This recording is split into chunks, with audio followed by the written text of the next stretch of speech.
सबसे पहले तो मैं आप सबसे क्षमा मांगती हूं कि मुझे देर हो गई।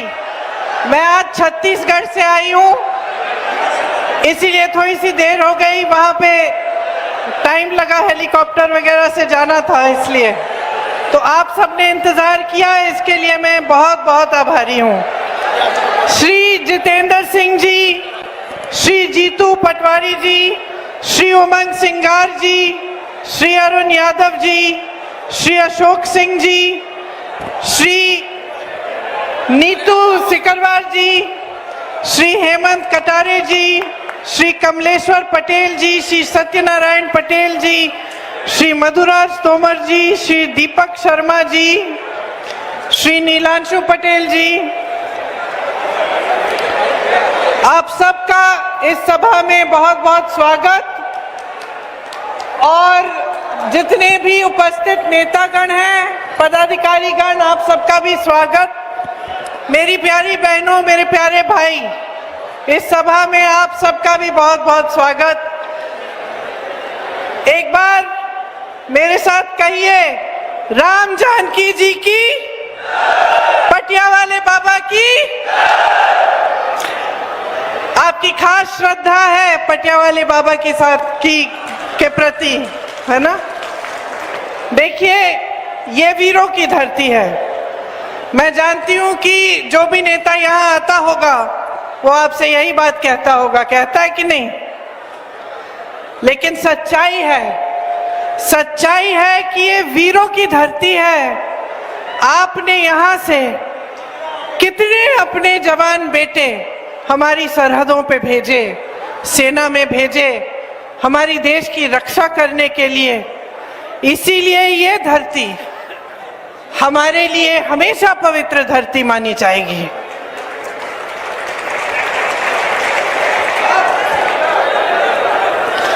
कोई ऐसा युद्ध नहीं रहा जिसमें आपने अपने बेटे नहीं भेजे, जिसमें आपने इस देश की रक्षा के लिए अपनी भूमिका नहीं निभाई। इस देश की हिफाजत की जिम्मेदारी इसलिए आप ही की है। आज चुनाव का समय है। चुनाव के समय सारे तमाम पार्टियों के नेता आपके पास आते हैं, भाषण देते हैं। आप ध्यान से उनके भाषण सुनते हैं और फिर आप तय करते हैं कि अगले 5 सालों में इस देश का भविष्य कौन बनाएगा। सही बात है? तो ये बहुत बड़ी जिम्मेदारी है। जितनी बड़ी जिम्मेदारी आप अपने बेटों को सरहद पे भेजकर निभाते हो, उतनी ही बड़ी जिम्मेदारी आप जब अपना वोट डालते हो तो आप अपने देश के प्रति निभाते हो। आज जो देश में हालात हैं उनके बारे में आपसे मैं थोड़ी सी बात करना चाहती हूं, इसलिए मैं यहां आई हूं, इसलिए आप मेरा इंतजार कर रहे हैं। देखिए, मोटे तौर पर 2 चीजें आपको समझनी पड़ेंगी।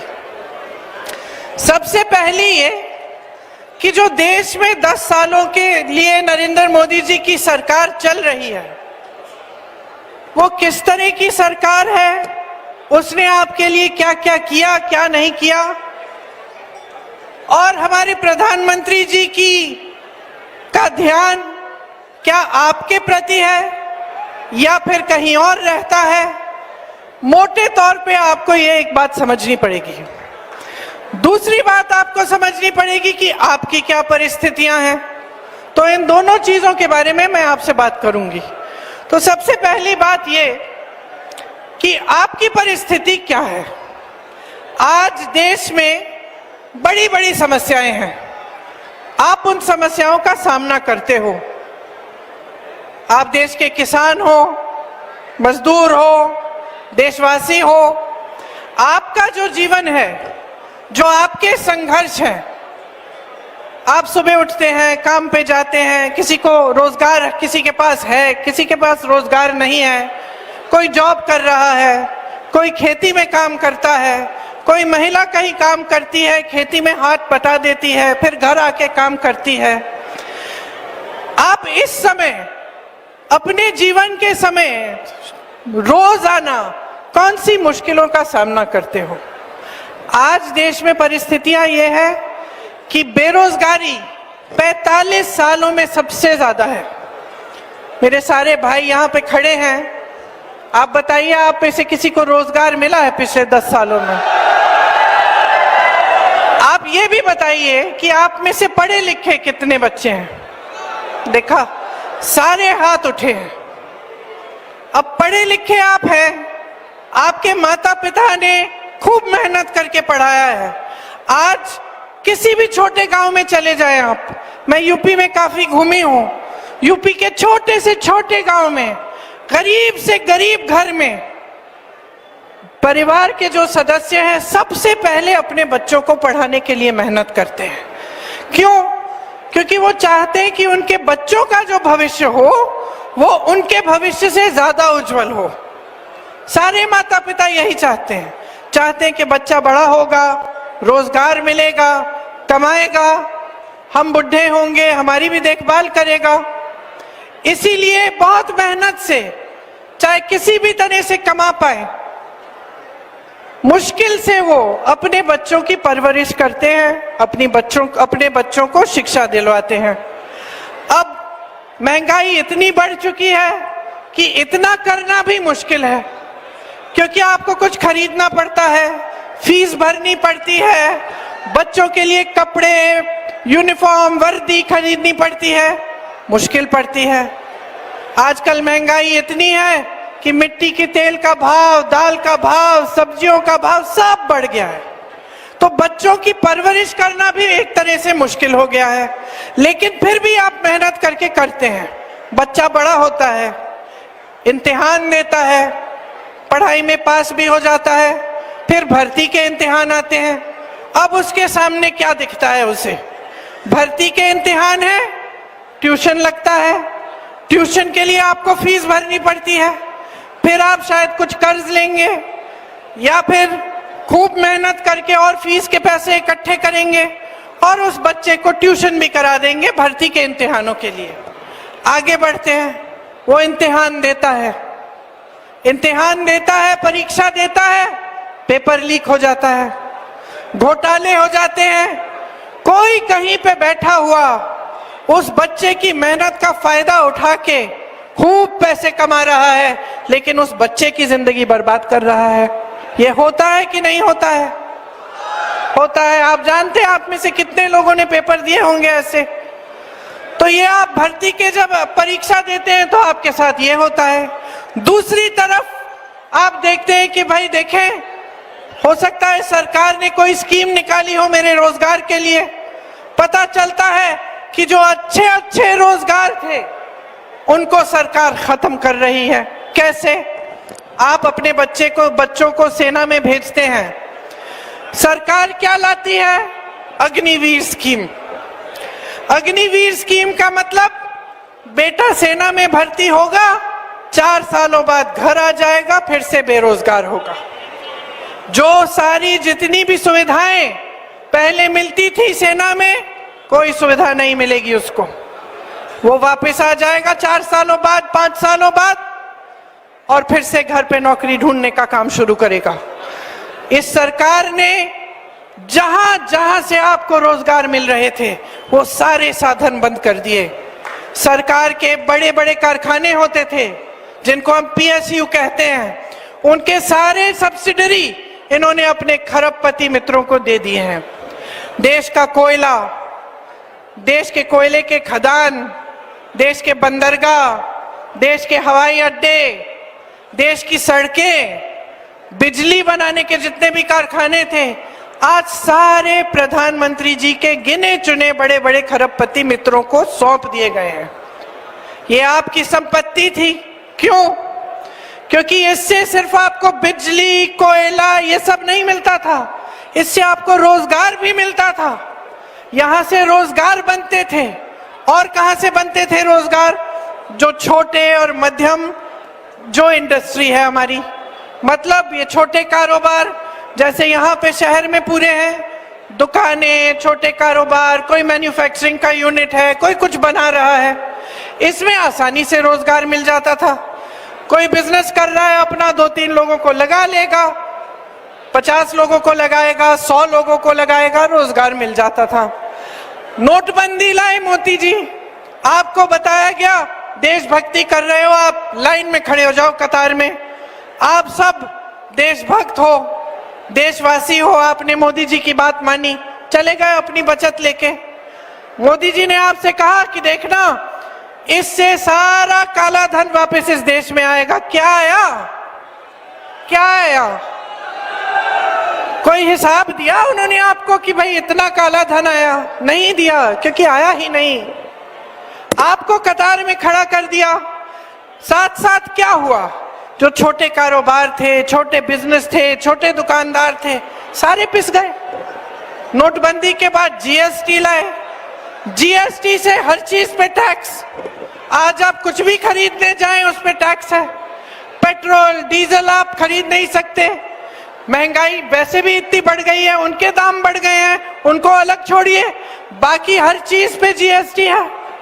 आप कुछ सब्जी खरीदने जाएंगे, खाना खरीदने जाएंगे, कपड़े खरीदने जाएंगे, कुछ कहीं पे आप किसी चाय की दुकान में बैठ के चाय पिएंगे, कहाँ भी कुछ भी आप लेंगे, आज हर चीज में महंगाई इसलिए है क्योंकि जीएसटी हर चीज पे है। अब आपसे मैं एक बहुत दिलचस्प बात बताती हूँ।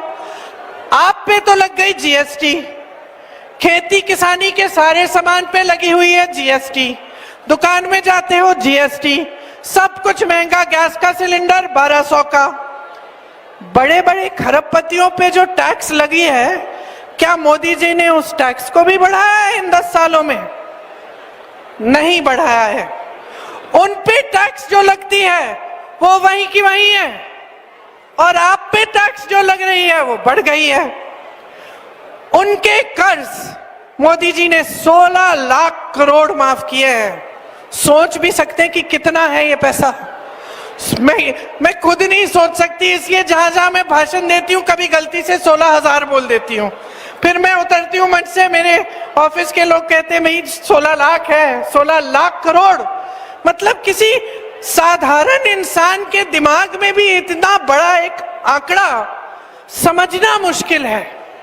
और ये क्या कर रहे हैं? अपने बड़े बड़े खरबपति मित्र जो हैं, जो 20-22 इस देश में बड़े खरबपति हैं, उनके 16 लाख करोड़ रुपए इन्होंने माफ कर दिए। अब आप पूछेंगे, हमें जब किसान जब कर्ज लेता है, जब उसकी बेटी की शादी होती है, मैंने तो ऐसे किसानों को देखा है जो 50-50 हजार रुपए का कर्ज ले रहे हैं शादी करवाने के लिए अपनी बेटियों का की, और वो आत्महत्या कर देते हैं क्योंकि वो कर्ज नहीं लौटा पाते।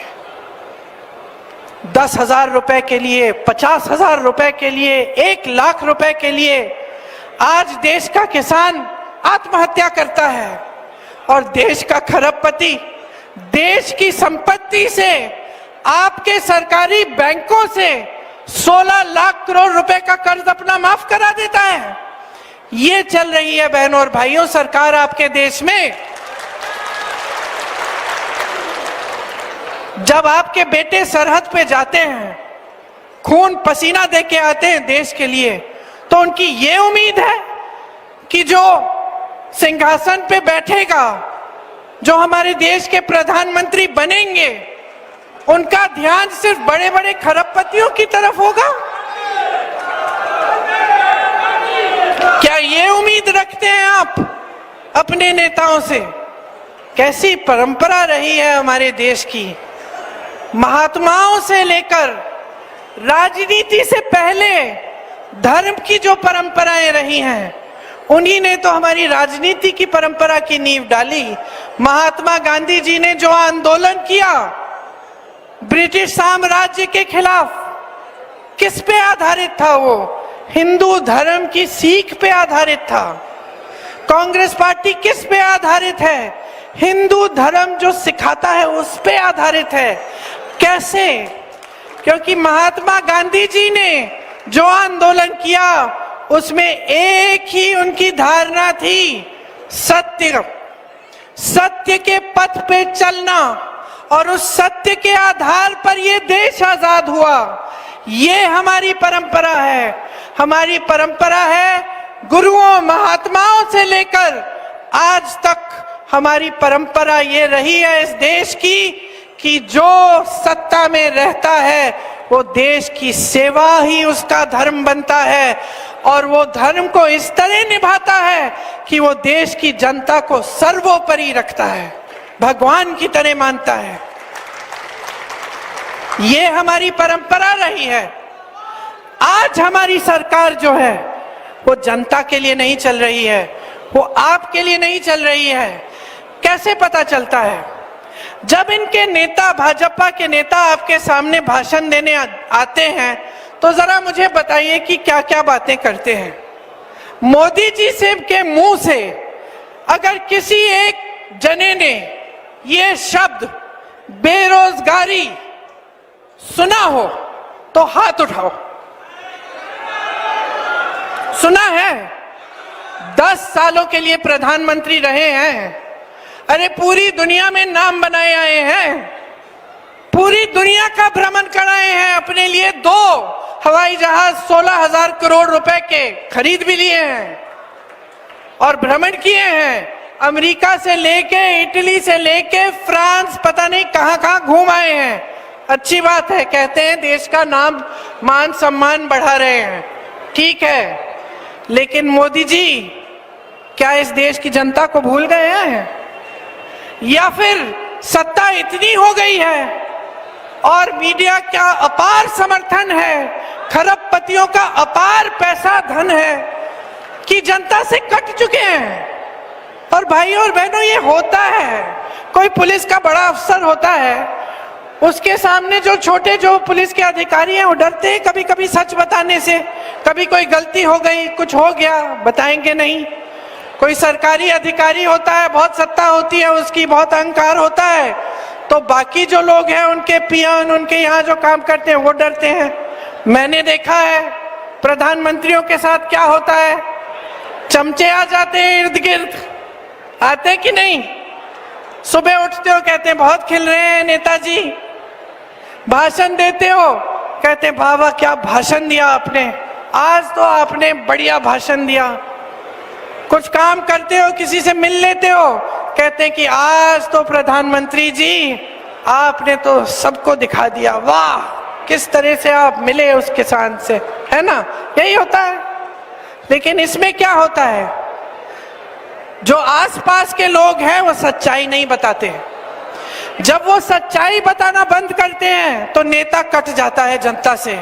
आज मोदी जी महलों में रहते हैं, बड़ी बड़ी गाड़ियों में घूमते हैं, बड़े बड़े हवाई जहाजों में घूमते हैं, आपके बीच आते हैं तो इस तरह से मंच पे आते हैं। कभी किसी के घर में देखा है उनको? किसी के गांव में जाते हुए देखा है? मैं यूपी में काम करती हूँ, वाराणसी उनका क्षेत्र है, वहां एक ऐसा घर नहीं है जहां वो चले गए पूछने किसान से कि भाई क्या हाल है तुम्हारे, कैसे जी रहे हो, ये जो महंगाई मैंने की है तुम्हारे लिए, इसका सामना तुम कैसे कर रहे हो, जो बेरोजगारी है उसका सामना तुम कैसे कर रहे हो, घर पे पैसे कैसे आते हैं, बच्चे बड़े कैसे होते हैं, कभी नहीं पूछा मोदी जी ने। कट गए हैं आपसे पूरी तरह। मोदी जी मंच पे आते हैं, बड़े बड़े उद्घाटन करते हैं, टीवी पे दिखते हैं, भाषण देते हैं तो इतने साफ सुथरे, एक लकीर नहीं, धूल मिट्टी का तो नाम ही निशान नहीं है। अरे कैसे जानेंगे कि किस धूल मिट्टी में जी रहे हैं आप, किस दलदल में फंसे हैं आप गरीबी के? कैसे जानेंगे? कौन बताने वाला रह गया है? कोई नहीं रहा। जान नहीं पाएंगे, जानना चाहे तो भी जान नहीं पाएंगे। 10 सालों में उन्होंने इस देश को के गरीब को किस तरह से और भी गरीबी में ढकेल दिया है, ये जानकारी उनके पास हो ही नहीं सकती, क्योंकि आपके बीच आना ही बंद हो गया है। आप देखते हैं उनको पूरी शान शोहरत, ये देश की जो मीडिया है, जो मेरे सामने मेरे भाई खड़े हुए हैं, ये तो सब खरबपतियों ने खरीद रखे हैं सारे चैनल, जो दिखाना चाहते हैं दिखाते हैं, जो दिखाना चाहते हैं वही दिखाते हैं। विपक्ष को इस कदर दबा रखा है मोदी जी ने, कोशिश कर रहे हैं पूरी, लेकिन हम लड़ते रहते हैं। हम खड़े रहते हैं, हम आवाज उठाते रहते हैं, क्योंकि हम इनकी सत्ता से डरते नहीं हैं। लेकिन भाइयों और बहनों, सच्चाई ये है कि हद से ज्यादा इन्होंने सत्ता बटोर रखी है, धन बटोर रखा है। आपको कहते हैं बहुत ईमानदार हैं, कहते हैं कि देखो सब विपक्ष के नेता मेरे पीछे पड़े हुए हैं क्योंकि मैं अकेले भ्रष्टाचार के खिलाफ लड़ रहा हूं। कहते हैं ना, सुना है आपने टीवी पे कि मोदी जी खुद कहते हैं, अपने मुंह मियां मिट्टू खुद कहते हैं कि मैं ही एक इंसान हूं जो इस पूरे देश में ईमानदार हैं, बाकी सारे भ्रष्ट हैं। और क्या करते हैं ये ईमानदार इंसान? एक ऐसी स्कीम निकालते हैं जिसको कहते हैं इलेक्टोरल बॉन्ड स्कीम। क्या है ये स्कीम? ऐसी निकाली इन्होंने कि जो भी इनको चंदा देगा, जो भी इनको चंदा देगा उसका नाम गुप्त रहेगा। तो बड़े बड़े उद्योगपति, खरबपति, जाने कौन चंदा दिए, ये लोग इकट्ठे करते रहे। आज इस दुनिया में, देश में नहीं दुनिया में सबसे अमीर पार्टी, राजनीतिक पार्टी कौन सी है? कौन बताएगा? देखो, सब जानते हो, सब जानते हो। ये बड़ी बड़ी इमारतें बनाते हैं अपने जिले के ऑफिस में। इनके लिए जो भी काम करता है उनको थोड़ा थोड़ा पैसा देते हैं। हमारे बेचारे सेवा दल के कार्यकर्ता, कांग्रेस के कार्यकर्ता, आप लोग बैठे हो, क्या मिलता है आपको? आप सेवा करते हो, नारे लगाते हो, आंदोलन करते हो, आपको तो कोई वेतन नहीं देता। आप तो इसलिए करते हो क्योंकि आपके दिल की भावना है। वहां भाजपा में पैसा ही पैसा है। ये पैसा आया कहां से? कोई पूछेगा ये पैसा आया कहां से, ये धन आया कहां से? ये इतना धनी, इतना अमीर राजनीतिक दल बना कैसे? इलेक्टोरल बॉन्ड की जो स्कीम लाए थे, फिर सुप्रीम कोर्ट में केस आया, न्यायाधीश ने बोला कि भाई ये गलत स्कीम है, भ्रष्टाचार होगा इससे, जो सूची है उसको पारदर्शी कराओ, पूरी जनता को बता दो कि किसने क्या दिया। तो पहले तो इनको वो सूची मिली नहीं, 2 दिन इधर उधर बैंक बोलने लग गया भाई सूची नहीं है हमारे पास। 2 दिन बाद फिर से डांट खाए कचहरी में जाके। न्यायाधीश ने बोला हमें नहीं मालूम, लिस्ट निकालो। लिस्ट निकली बहनों और भाइयों, और किस किस से चंदा लिया था। अच्छा, जैसे ही लिस्ट निकली मोदी जी घबरा गए, अमित शाह जी घबरा गए, इंटरव्यू पे इंटरव्यू देने लग गए कि भैया हमने तो पारदर्शी कर दी है। देश में पहली बार जिसने चंदा जिस जिसको दिया वो पारदर्शी एक सूची आ गई है। अरे आपने थोड़ी पारदर्शी की, वो तो कोर्ट में न्यायाधीश ने कहा पारदर्शी बनाओ, इसीलिए पारदर्शी की। आपने तो गुप्त स्कीम निकाली थी। ठीक है, अब सुनिए कि चंदा किसने दिया। आपको याद है गुजरात में एक पुल गिर गया था, आपने टीवी पे देखा होगा, सैकड़ों लोग नदी में बह गए थे, याद है? जिसने पुल बनाया उसने चंदा दिया। आप सबको वैक्सीन लगी थी कोविड की, किस किस को लगी? मुझे लगी 2-2 बार, हम सबको लगी। वैक्सीन के वो जो क्या कहते हैं उसको, सर्टिफिकेट को, उस पे किसका चेहरा था? जोर से बोलो, मोदी जी का चेहरा था ना। मोदी जी खुद अपना चेहरा लगाए कि मैंने पूरे देश में वैक्सीन लगाई है और दुनिया भर में भी वैक्सीन भेज दी है, मोदी जी खुद कहते थे। आज क्या पता चल रहा है कि उस वैक्सीन में कुछ और भी था, मतलब कि उस वैक्सीन से कुछ लोगों को ऐसी दिल का दौरा पड़ सकता है, अचानक वो मर जाते हैं। आज पता चल रहा है, आज उसी वैक्सीन की कंपनी ने, और सुन लीजिए एक ही कंपनी थी, ये नहीं कि 10-10 कंपनियों को बोला कि वैक्सीन बना दो, एक ही कंपनी थी, उसने वैक्सीन बनाई, हम सब ने वैक्सीन ली, हम सबको सर्टिफिकेट मिली, और कुछ लोग नौजवान बिल्कुल ठीक अपना जिम कर रहे हैं, कुछ और कर रहे हैं, इस तरह से मंच पे भाषण दे रहे हैं, वहीं पे गिर के मर गए। आज वो वैक्सीन की कंपनी कहती है कि हाँ इसमें कुछ ऐसा है कि कुछ लोगों का रिएक्शन हो सकता है इससे। उस वैक्सीन की कंपनी से मोदी जी के पार्टी ने चंदा लिया। जिन लोगों पे मोदी जी ने छापा लगवाया था उनसे फिर उनकी पार्टी चंदा लेती है, छापे बंद। फिर जिन पे केस डाले थे और जिन पे मुकदमे डाले थे उनसे चंदा लेते हैं, मुकदमे ठंडे बस्ते में चले जाते हैं। तो आप बताइए, चंदा ले रहे थे कि वसूली कर रहे थे? जैसे छोटे जो रास्ते के गुंडे होते हैं जो आके आपकी दुकान पे बोलते हैं भाई हफ्ता दो, यही तो कर रहे थे ये लोग। और ऐसे कर करके अपनी पार्टी को सबसे अमीर पार्टी बना दिया देश में। तो ध्यान कहां है इन लोगों का? ध्यान आपके ऊपर है, आपकी बेरोजगारी, आपकी गरीबी, आपकी खेती पे। किसान ने आंदोलन किया 1-2 साल पहले, आपको याद है? दिल्ली के बाहर लाखों किसान बैठे। क्या मोदी जी निकले? मोदी जी निकले बात करने के लिए? क्या मोदी जी ने कहा कि भाई तुम बहुत प्रताड़ित हो, तुम में से 10-15 लोग घर आ जाओ, मिल लो, बता दो क्या बात है, क्यों अच्छे नहीं लग रहे हैं ये कानून मेरे? नहीं कहा। वो कानून उन्होंने वापस तब लिए जब उत्तर प्रदेश का चुनाव आ रहा था। बहनों और भाइयों, जब चुनाव दिखने लगा तो अचानक कानून वापस ले लिए।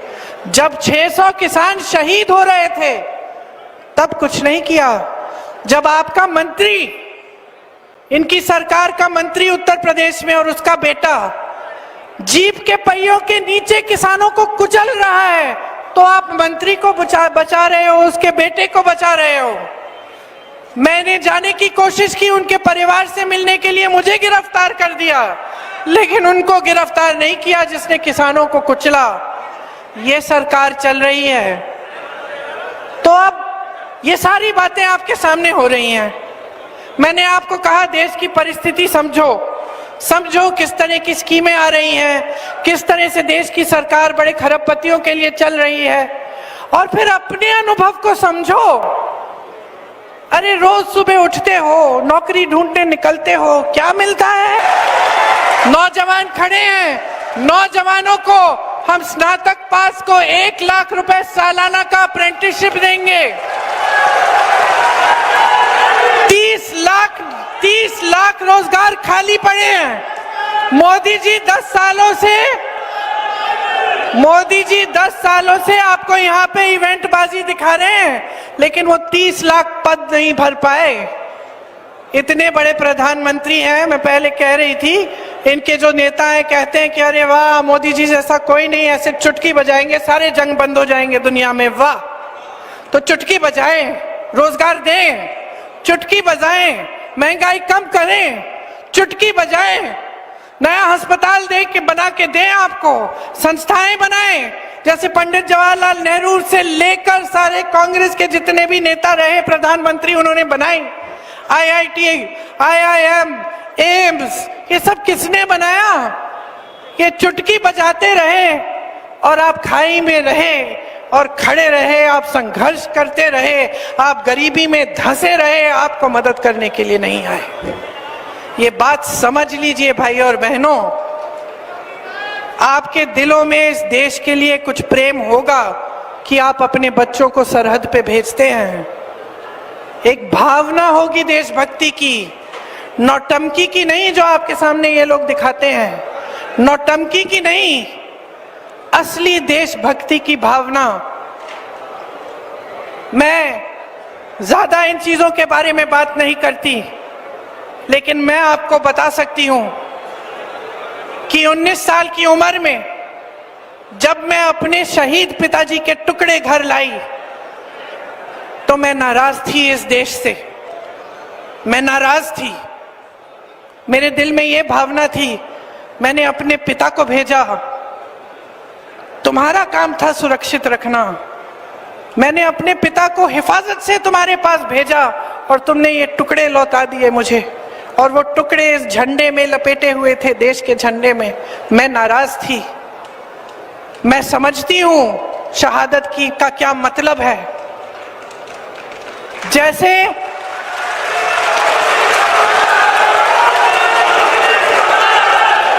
आज मैं 52 साल की हूं, आज मैं 52 साल की हूं, पहली बार मैंने ये चीज सार्वजनिक ऐसे मंच पे कही है। लेकिन वो जो नाराजगी थी मेरी, आस्ते आस्ते मैं समझी कि उस तरह की जो नाराजगी होती है वो सिर्फ उससे होती है जिससे प्रेम करते हैं हम। मेरे देश के लिए मेरे दिल में कितना प्रेम है, मैं कैसे समझाऊं। जब मोदी जी मंच पे खड़े होकर मेरे पिता को देशद्रोही बोलते हैं, जब मोदी जी कहते हैं कि मेरे पिताजी ने कोई कानून बदल दिया अपनी मां से विरासत लेने के लिए, तो मेरे दिल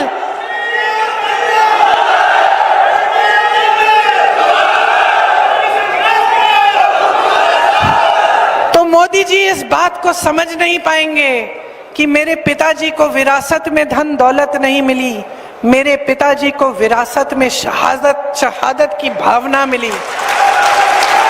आप समझ सकते हैं, आप समझ सकते हैं। इस देश के किसान हो, इस देश की मिट्टी आपने सींची है अपने पसीने से, अपने इतने बेटे भेजे हैं सरहद पे। जब आपके बेटे शहीद होते हैं इस देश के लिए, तो मैं जानती हूं कि आपके दिल में क्या भावना है, क्योंकि वही भावना मेरे दिल में है। जो पुलवामा के शहीद हैं, जब वो हुआ, पुलवामा का हुआ, उनमें से कुछ परिवार यूपी के थे। उस समय मैं यूपी में थी, मैं गई उनके घर, और ज्यादातर परिवारों में पता है क्या बताया उन्होंने मुझे? जो बच्चे बचे थे उन्होंने कहा दीदी हमको भी सेना में भर्ती होना है।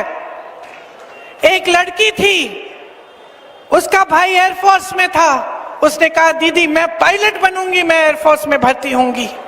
यही है शहादत की भावना। ये भावना मोदी जी नहीं समझ सकते। जो मोदी जी इंदिरा गांधी जैसी एक शहीद के बारे में उल्टी सीधी बातें करते हैं, जो मोदी जी इस भावना को देख के सिर्फ परिवारवाद देखते हैं लेकिन देशभक्ति नहीं देखते, देश की सेवा नहीं देखते, वो इस भावना को नहीं समझ सकते।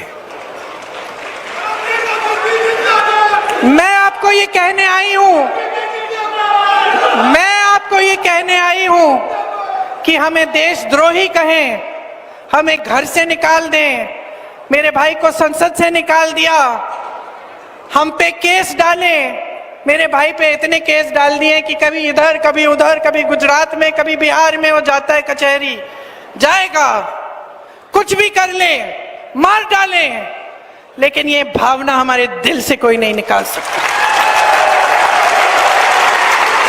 और क्योंकि हमारे दिल में ये भावना है, इसीलिए आज आपके सामने खड़े होकर मैं आपसे एक आग्रह करने आई हूं। मैं आपसे वोट मांगने नहीं आई हूं, मैं आपसे आग्रह करने आई हूं कि देश की जनता हो, देश की जनता हो, सर्वोपरि हो, जागरूक हो जाओ। जो टीवी पे दिख रहा है, जो रोज रोज सिखाया जा रहा है, जो रोज रोज दिखाया जा रहा है, जो प्रचार किया जा रहा है, जो बड़ी बड़ी होर्डिंग्स लग रही हैं, वो सच्चाई नहीं है। तुम्हारा जीवन सच्चाई है। तुम जो लाल शर्ट पहन के वहां बैठे हो, तुम्हारा जीवन सच्चाई है। जो तुम पीली शर्ट पहन के वहां बैठे हो, मेरी बहन जो नीली साड़ी पहनी है, तुम्हारा जीवन सच्चाई है। सच्चाई वो है जो तुम जी रहे हो। सच्चाई महंगाई है, सच्चाई बेरोजगारी है, सच्चाई एक सरकार है जिसके हित में इस देश का गरीब नहीं रहा। इस सच्चाई को पहचानो। ये देश किस दिशा में जा रहा है, इस देश के नेता कितने निकम्मे बन गए हैं कि जब आपके सामने आते हैं 10 सालों के राज के बाद आपको एक चीज नहीं गिनाते जो इन्होंने आपके लिए की। आपको सिर्फ धर्म की बात बताते हैं, वो बात जिससे आपके जज्बात उभरे, जिससे आपको लगे कि मेरे धर्म पे कुछ आंच आने वाली है, जिससे आपको लगे कि कोई मेरे धर्म के साथ खिलवाड़ कर रहा है, क्यों करते हैं? क्योंकि उसके जरिए आपका वोट लेते हैं और सत्ता में रहते हैं। पहचानिए इनको, इनकी सच्चाई को पहचानिए। हम सब धार्मिक हैं, इस देश में कोई ऐसा नहीं है जो धार्मिक नहीं है। इंदिरा जी ने मुझे सिखाया पूजा करना, पूजा का कमरा था उनके कमरे के पास, रोज सुबह बैठती थी। इंदिरा जी ने सिखाया, राजीव जी के साथ में मंदिर जाती थी। मेरी माँ जो यहाँ आई विदेश से, यहाँ की परंपराएं सीखी, उन्होंने मुझे सिखाया धर्म क्या होता है, हिंदू धर्म क्या है। हिंदू धर्म सत्य है। ये देश, इस देश का आधार सत्यमेव जयते है। हम जान देते हैं, हम सरहद पे जाते हैं तो सत्यमेव जयते नाम मुंह में लेकर, हम ये लफ्ज मुंह में लेकर जाते हैं, दिल में लेकर जाते हैं। और ये लोग आपके साथ खिलवाड़ कर रहे हैं। जब जब चुनाव आता है इनकी बातें सुनिए। कभी कहते हैं कि कांग्रेस पार्टी आपका मंगलसूत्र चुराने वाली है, कभी कहते हैं कि एक्सरे लेकर, एक्सरे मशीन, मोदी जी कह रहे हैं, देश के प्रधानमंत्री। मुझे तो यकीन ही नहीं हुआ, मैंने टीवी यूं घुमाया कि हो सकता है कुछ गलती है। आपको कहते हैं कि एक्सरे मशीन लेके कांग्रेस पार्टी आपके घरों में घुस के आपके मंगलसूत्र, आपका सोना, आपकी संपत्ति ले जाएंगे। ऐसी फिजूल की बात आपने सुनी है? 55 सालों के लिए कांग्रेस पार्टी की सरकार चली इस देश में। कभी किसी ने आपके मंगलसूत्र चोरी किए? कभी किसी ने आपके घर में घुस के आपका सोना चोरी किया? इंदिरा जी ने अपना सोना दिया देश के लिए जब जंग थी। मेरी मां का मंगलसूत्र इस देश को कुर्बान है। कोई कांग्रेस पार्टी आपका कुछ छीनने वाली नहीं है। इंदिरा जी ने पट्टे दिलवाए गरीबों को, इन्होंने ये सिलसिला बंद किया पट्टे दिलवाने का। जमीन छीन के बड़े बड़े खरबपतियों को दी। अभी मैं छत्तीसगढ़ के कोरबा से आई हूं, वहां कोयले का खदान था, जमीन थी गरीबों की, जमीन भी ली, खदान भी लिया, दे दिया खरबपति मित्रों को। आज रोजगार नहीं मिल रहा है वहां पे लोगों को। और ये कहते हैं कि हम आके आपकी चोरी करेंगे। समझ लीजिए कि क्या हो रहा है देश में। आज तो उन्होंने इससे भी बड़ी बात कह दी। सुनिए, ये देश के प्रधानमंत्री हैं, उनके पद की गरिमा है, एक गंभीरता है। उस पद पे ऐसे ऐसे महापुरुष बैठे हैं जो शहीद हुए देश के लिए, जो आपके सामने आकर इधर उधर की उल्टी सीधी बातें नहीं करते थे। और ये प्रधानमंत्री जी नरेंद्र मोदी जी आज इस देश की जनता के सामने आकर कहते हैं, आज ही की बात है, कि सावधान रहो, अगर तुम्हारे पास 2 भैंस हैं तो कांग्रेस पार्टी आके एक भैंस चुरा देगी। बताओ। मैं चुनौती देती हूं मोदी जी को। ये जो आवारा पशु की समस्या इन्होंने बना रखी है ना, पूरे यूपी में, मध्य प्रदेश में, एक आध भैंस इकट्ठी करके गौशाला में रख लें, बंद करवाएं ये सब जो आवारा पशु की समस्या है आपकी। गौशालाएं बनाएं, गौशालाओं को मजबूत बनाएं, जैसे छत्तीसगढ़ में कांग्रेस की सरकार ने किया। मालूम है आपको, कांग्रेस की सरकार ने छत्तीसगढ़ में ऐसी गौशालाएं बनाए जिसमें से महिलाओं को आमदनी मिल रही थी, गोबर खरीद रही थी सरकार, ताकि उन जानवरों की भी देखभाल अच्छी तरह से हो और आपको भी समस्या ना हो। बात यह है कि जब नीयत ठीक होती है तो नीति भी ठीक होती है। जब नीयत गलत होती है तो नीतियां भी गलत होती हैं। आज नीतियां इस आधार पे नहीं बन रही हैं कि आज का आम आदमी, इस देश का साधारण व्यक्ति कैसे जी रहा है, क्या संघर्ष कर रहा है। आज सरकार की नीतियां बड़े बड़े खरबपतियों के लिए बन रही हैं।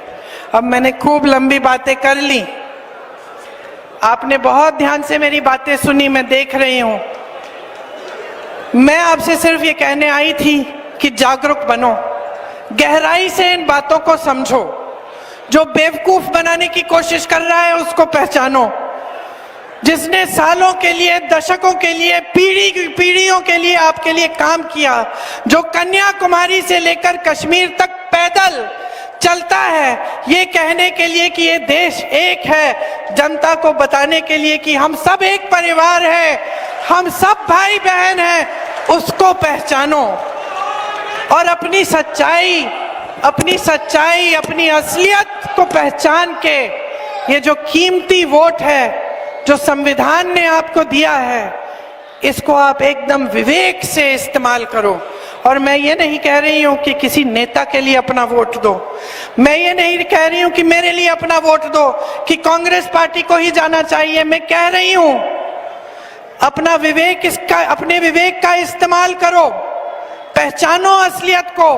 और ये जो वोट है ना, ये अपने अधिकारों को मजबूत करने के लिए, अपने पैरों पे खड़े होने के लिए, अपने भविष्य को मजबूत बनाने के लिए, इस देश के भविष्य को बुलंद बनाने के लिए डालो, इस देश के संविधान को बचाने के लिए डालो, इस देश के अधिकार, आपके आरक्षण को बचाने के लिए डालो। ये आपका वोट बहुत कीमती है, इसको हल्के में मत लेना, इसको हल्के में मत लेना। कुछ भी करिए, लेकिन पोलिंग के दिन जब आप पोलिंग पे जाएंगे, 2 मिनट के लिए, या 2 मिनट नहीं, 2 सेकंड के लिए जरा चुपचाप आप खड़े होकर सोचिए कि मेरा वोट किसको जा रहा है। मेरे वोट से क्या मेरे गांव में विकास आएगा? मेरे वोट से क्या मेरे बच्चों को रोजगार मिलेगा? मेरे वोट से क्या ऐसी स्कीमें आएंगी जिससे मेरा फायदा होगा? कांग्रेस की बहुत सारी स्कीमें हैं। मैंने आपको कहा कि 30 लाख जो रोजगार है उनको भरने की स्कीम है, बहनों को 1 लाख रुपए सालाना देने की स्कीम है, लेकिन ऐसी बहुत सारी स्कीम है। और हम इसको गारंटी बोल रहे हैं। गारंटी इसलिए बोल रहे हैं क्योंकि हमने करके दिखाया है बहनों और भाइयों।